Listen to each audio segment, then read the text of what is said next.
Hey everyone, how you doing? It's Liam from Push Square, and I'm joined, as always, by my good friend Aaron. Say hi, Aaron. Hi Aaron, it's Aaron from Push Square. Happy and excited to be talking to Liam from Push Square. Although the state of this, Liam, the absolute state. The state of this. Yes, we're here to talk about Sony's October State of Play, which was on last night. I watched it a little bit late this morning while enjoying a delicious bowl of Special K. And I'd already seen a bit of the online reaction, and it didn't seem that positive. How did you feel about it, Aaron? Well, I'm not as negative as the wider internet always seems to be. I think if you're a very particular type of gamer, this sort of thing would have appealed to you.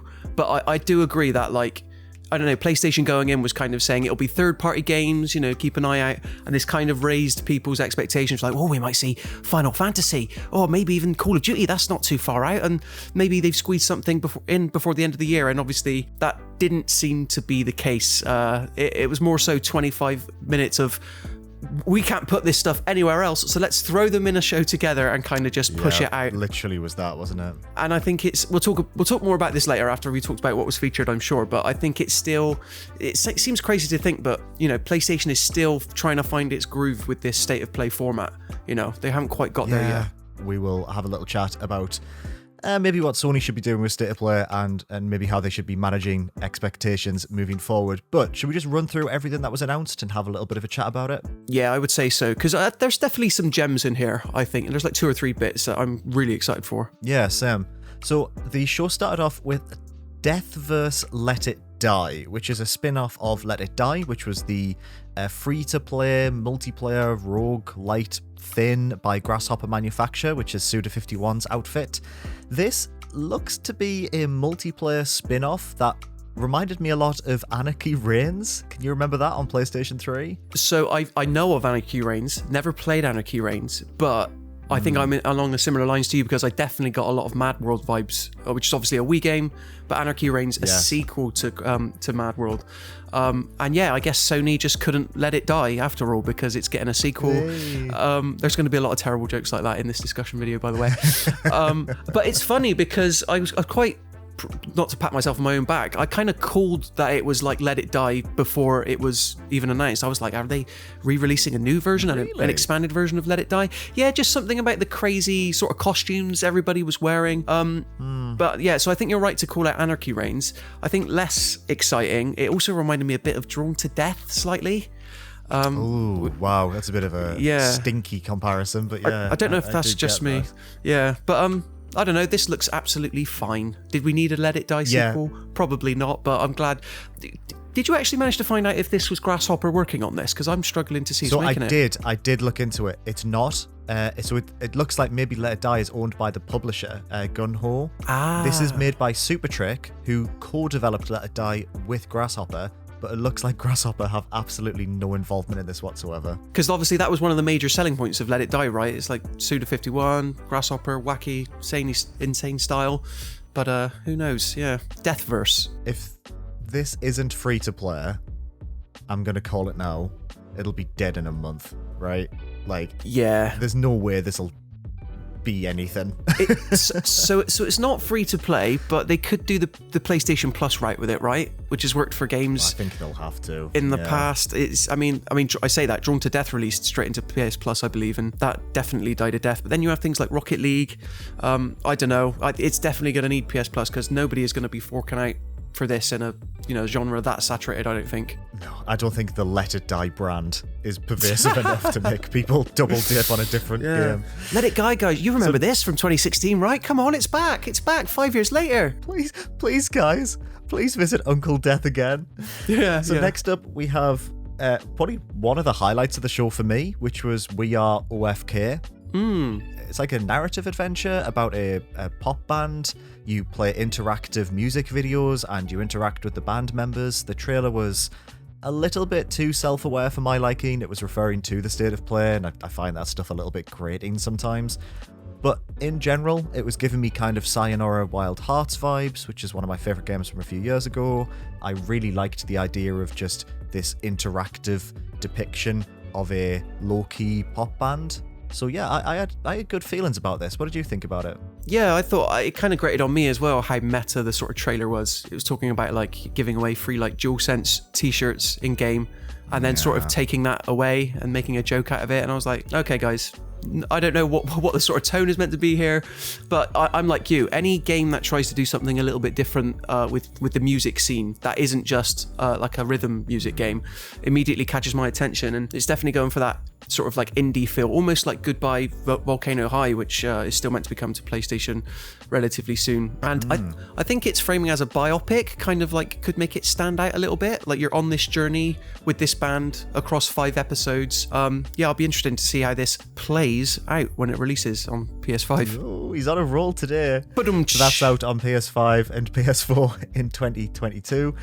Next up, we have an existential horror experience, or an expansion to an existential horror experience. We have Bugsnax, the Isle of Big Snacks. Bunger. Can we all agree that the return of Bunger was, well, it definitely shot some life into this state of play for me. Say it again, gosh darn it. Big Bunger as well. Have you played Bugsnax? Did you enjoy it?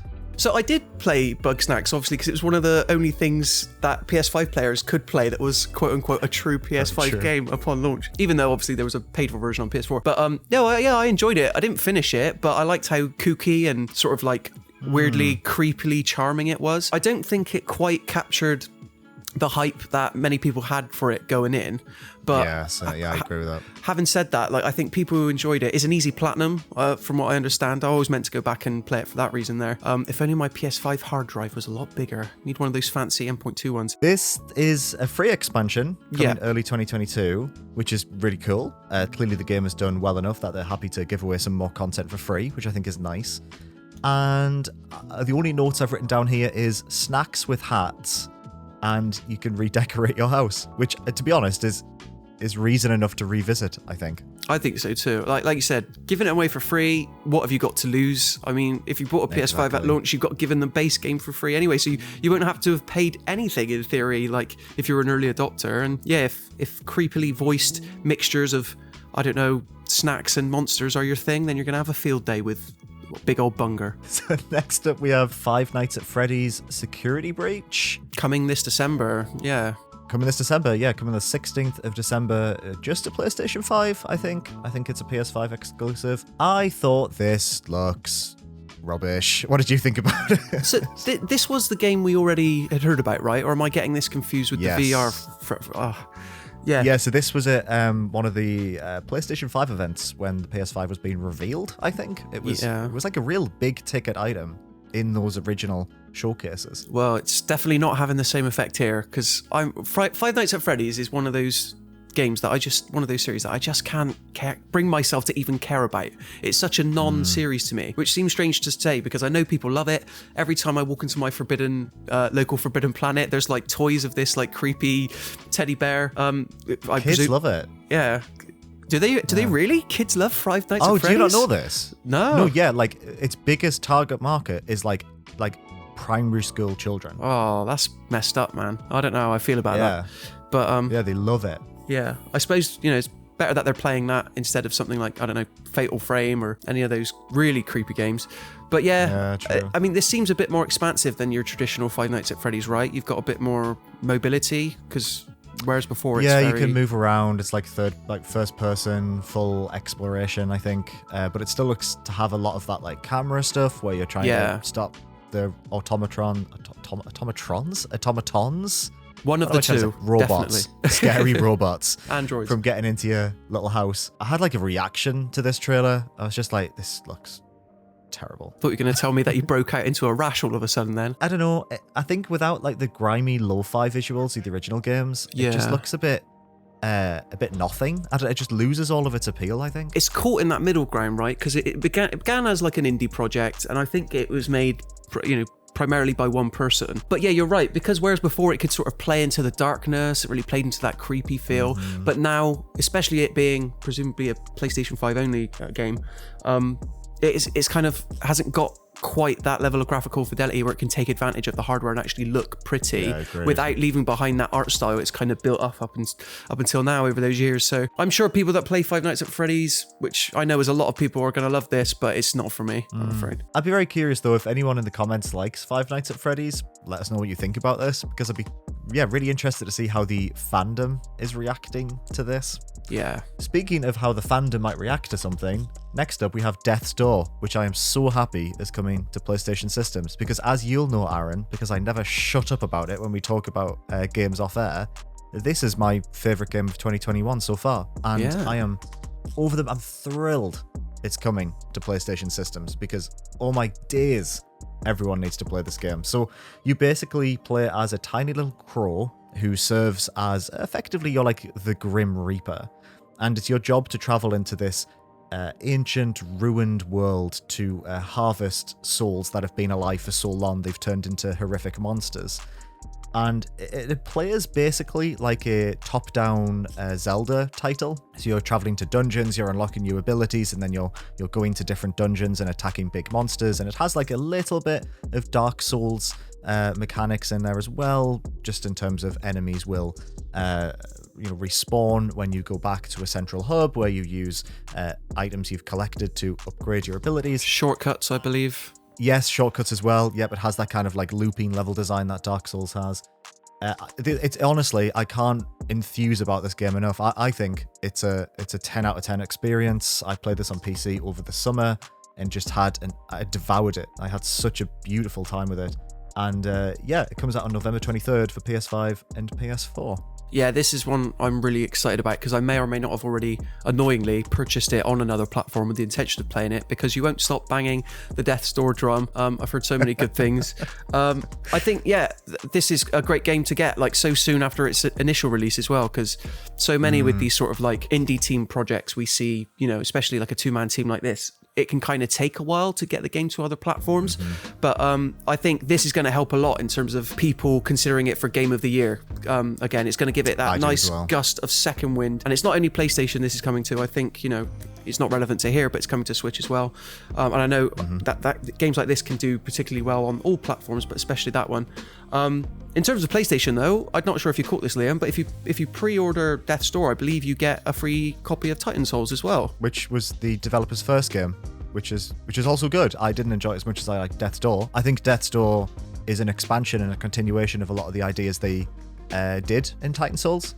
In a lot of ways, I think it's almost like a successor to that. Yeah, Death's Door. Get it. All of you. Buy Death's Door. So next up, we have a little bit of a surprise reveal. We have Kart Rider Drift. Do you want to talk to us about this one, Aaron? Yeah, I think I will. Obviously, my heart was simultaneously elated and broken at the same time upon seeing this, because I was getting major, not to keep comparing games to other PlayStation games from the past, but Kart Rider Drift definitely plays into that sort of mod nation racers, overly sized characters driving little buggies around sort of like luminous tracks and locations. I actually think this is one of the ones I came away positively from. Like, it's free to play. It's got a lot of customization options, so you're going to be encouraged to keep on playing and beating your friends. If they pitch this correctly and they release it during a time where it's not too crowded, I don't think it's got a release date yet, but we know that a beta is coming in December. So yeah, I'll check it out. I mean, there's like 30 tracks available from day one, so why wouldn't I? What did you think about it? Same. I was like, oh, this is Mod Nation Racers, and if I guess it's probably the case that the developers thought if Sony are never going to do anything with that concept again, they may as well, take a stab at it. There are not many kart games on PlayStation that are worth playing, and I think this is, it's filling a gap that needs to be filled. And yeah, it's free, right? So why wouldn't I give it a try? And it's coming to. Weird that it's only PlayStation 4. Yeah, that's true. But it's coming in 2022. So yeah, I'll absolutely give this a try. But they do say that it's got cross-play and cross-progression.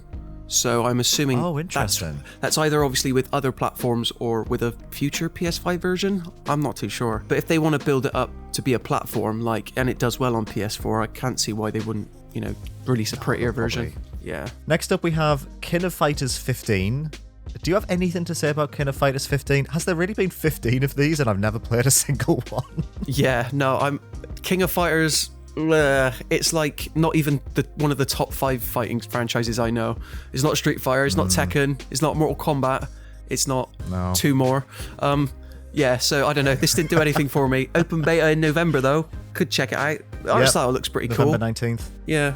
Yeah, I like the art style. That's coming to PS4 and PS5, and the full release is on February 17th, 2022. As sad as this will make you, I for one am not eager to become the king of fighters, Oh, really? It's not an urge I have in my system as a gamer, unfortunately. Heavy is the head that wears the King of Fighters crown. It is. King of Fighters 15. I can't believe this is the 15th one. Video games were a mistake. Next we have First Class Trouble, which is coming on November 2nd. It is a confirmed PlayStation Plus game, the only confirmed PlayStation Plus game, although the leak was once again true, so we can kind of say with a lot of confidence what the other games will be.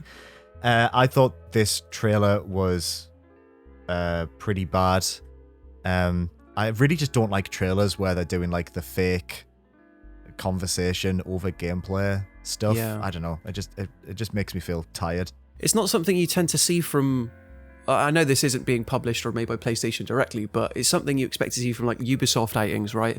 Whenever with the next like Ghost Recon and stuff, they're always doing that kind of stuff. Yeah, I agree. It just seemed very rehearsed, very orchestrated, and I feel for these guys because I actually don't mind the concept. Like no, neither do I at all. It's okay. They're ripping off Among Us. Let's just call it what it is. But 100%. At least they're willing to sort of like acknowledge and sort of lean into that and give it its own kooky sort of setting. Like, yeah, I kind of what if Among Us but as a third person game? And especially with this launching straight into PlayStation Plus, I can see I'll give this a go for a week and see if it hooks me. How do you feel about it? Yeah, 100%. Yeah, same. Yeah, it's probably one of those things that you can probably pull together a couple of mates and just see what it's all about, right? It looks like it's referencing a game called The Ship. Have you ever heard of that on PC? No, I can't say I have. It was a source mod, so it was like a Half-Life 2 mod on PC that became a full release published by Valve. And it was basically this. And also it was a prototype of Assassin's Creed multiplayer. Assassin's Creed multiplayer took a lot from The Ship. Yeah. So kind of seeing something that resembles that game that I have a lot of fond memories of, I'm like, okay, cool, I'll give this a try. But I just thought this trailer didn't sell it well, to be honest. That kind of idea of disguising yourself and trying to get away with it under your enemy's nose, is something that Assassin's Creed did do well.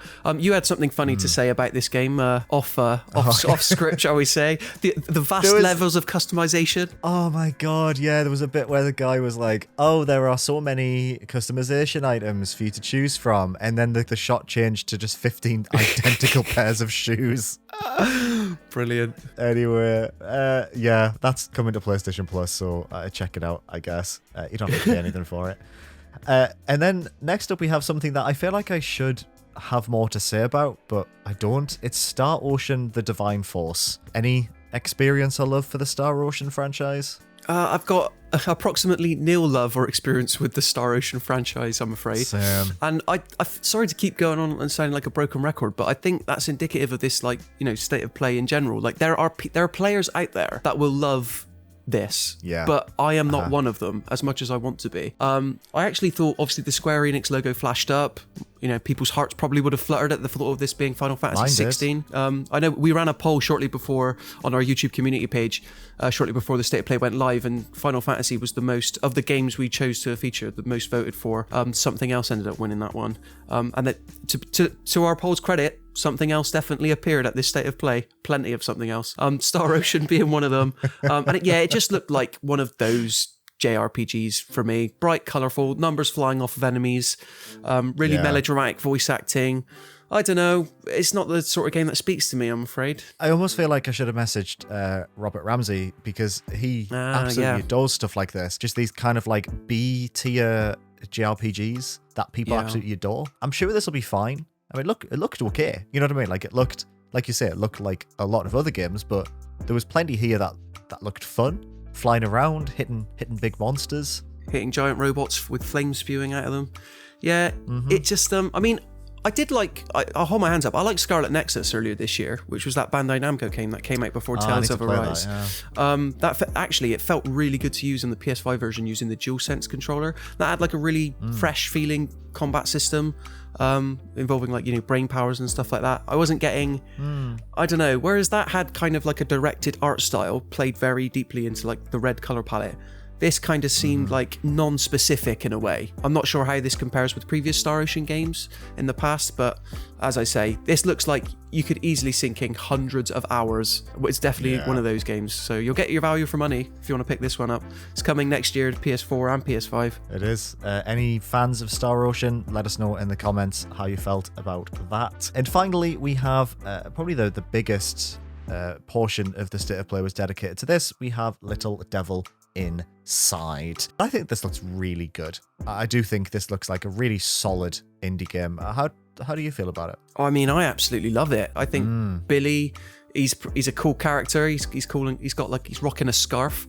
Who doesn't want to see that? And it's just, it's very, I think, oddly British, which is something that I'm definitely into. Like games that sort of lean into the kookier side of, British farm life. Who knows why this guy is being forced to kill monsters from a top-down perspective? I don't know, but it looks really cool, and I can't wait to get it in my hands. Hopefully we don't have to wait too long, because they didn't give it a hard release date, just 2022. But yeah, it was odd. But it just looks almost so pretty, very toyetic, but doing great things with light and shadow as well. Oh, great word. Yeah, absolutely. The way that you travel around is like tiny little Russian doll versions of the characters. Yeah. And then effectively you're just moving in between tiny little dioramas, almost like small vignettes, is such an interesting way of structuring and framing the entire game. The combat looks interesting. It looks to be really physics-based, like you're using the weight of the enemies to throw them off your sword. And you're right as well, it looks like it has a very specific type of British humour. And just the interplay of like, this young, strong, brutish character that you play as, and accompanied by an older, cowardly gentleman. It's just a fun little dynamic. It looks very ornate, maybe is the word I'd use. That's a good word. Like almost quite delicate and carefully put together. I'm really excited for this, and to be fair, this probably leads nicely into our conversation about State of Play. In general, why would you end on this if you've got no release date? Yeah. Why? That was such an odd thing. Begs the question. To do. I feel like they just wanted to end on it because, and you can see this from how they teased the State of Play going in. This was the one game they let people know was going to feature. And I think that plays into the whole aspect of getting people's hopes up. Like, well, if they're telling us now that we're going to get more news about Little Devil Inside, we're probably going to get a release date and a bit a closer look at the game, which admittedly we now have, but it also, to be fair, we did. It also makes you think that there must be something bigger coming. And I think the things that appealed to me from this State of Play were We Are OFK, Little Devil Inside, obviously, Kart Rider Drift, weirdly, I mean, it's free, I'll give it a go, Death's Door, and Bug Snacks, which I guess is about half of the games that were shown, to be honest. But I agree with you though. It was, I'm not saying a bad game to end on, but it's definitely not one of those but one more thing sort of things. Do you know what I mean? I think Sony would have been better served if they framed this not as a State of Play focusing on third-party games, but more of like indie third-party games. And I know I was going to say this. Yeah, that's probably a tough thing to do, because you have got some heavy hitters here, like Death vs. Let It Die and Star Ocean, I guess, would be the most AAA-ish game that's appeared in this one. But for me, the State of Play would have been better served if you took Star Ocean out. Sorry, Star Ocean fans. I know I'm not doing anything to help my case with you today. And just, frame this as an indie third-party showcase, end on Little Devil Inside, and you're onto a winner in my books. So, as much as I don't want to make direct comparisons to Nintendo's Directs, but the way that they frame them, I think they're very good at managing expectations, purely because they have different categories of shows. So you have the, the Nindies Direct, you have an actual Nintendo Direct, and also you have a Nintendo Direct Partner Showcase, which are always much shorter, and everyone has kind of just accepted those are a bit naff. And you're right, they should have framed this as an Indie Direct, partly because that was basically what it is. It was mainly, here's some upcoming things from our indie partners, but also because Sony's attitude towards indie games is different and is a little bit odd. And we did hear a few months ago from developers that the way that Sony treat indie developers is not good. They don't really give them the opportunity to succeed on the platform, unlike Nintendo and Xbox. And Also, I mean, although I like that Sony almost kind of like pitch indie games as being as essential to their systems as a AAA release, and they did that in the initial PlayStation 5 showcase where they had things like Goodbye Volcano High and Little Devil Inside sitting next to a Returnal and a Resident Evil Village.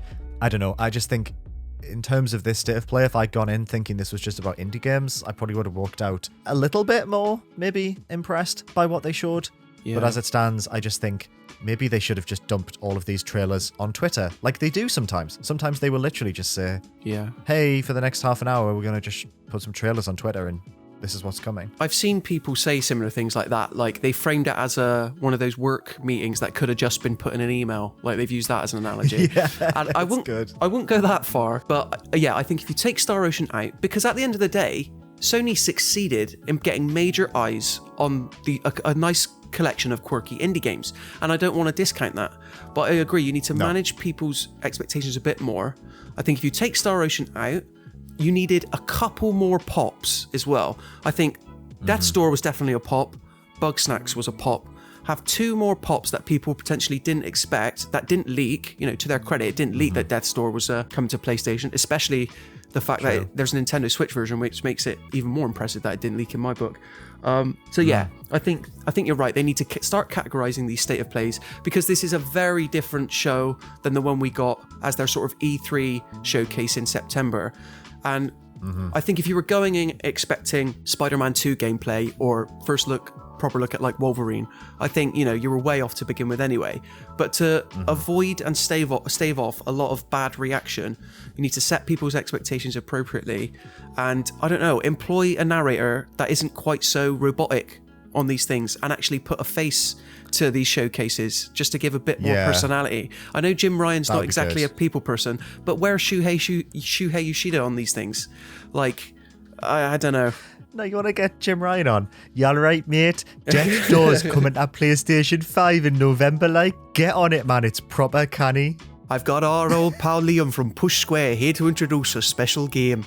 I know you don't care about Gran Turismo, but here's Death's Door. Me Mara Liam. He's from down the street. Do you remember in the original PS5 reveal event where people, like Jim Ryan and co, did appear, and people speculated that they were being rendered on PS5, that they weren't actually real people? That. Was that a real thing? They were like, look at the lighting on Jim's face. Like, there's no way this can be real. This must be using PS5 tech, and they're just not telling us. What a time it was to be alive. We were all locked inside. We didn't know any better. But anyway, there's only one thing left to say about this state of play. The absolute state of it. And that'll never not be funny to me. Oh, he's good. He's good. The lad's got a funny bone. Well, thank you so much for watching, everyone. Please do let us know what you thought about this state of play in the comments below. Bunger. If you enjoyed this video, please give it a like and make sure to subscribe to Push Square for everything PlayStation. Thank you very much for watching, and thank you, Aaron, for joining. I hope you have a lovely day, Aaron. Thank you, Bunger. I hope you have a lovely day too. Bunger. See you next time. Bye.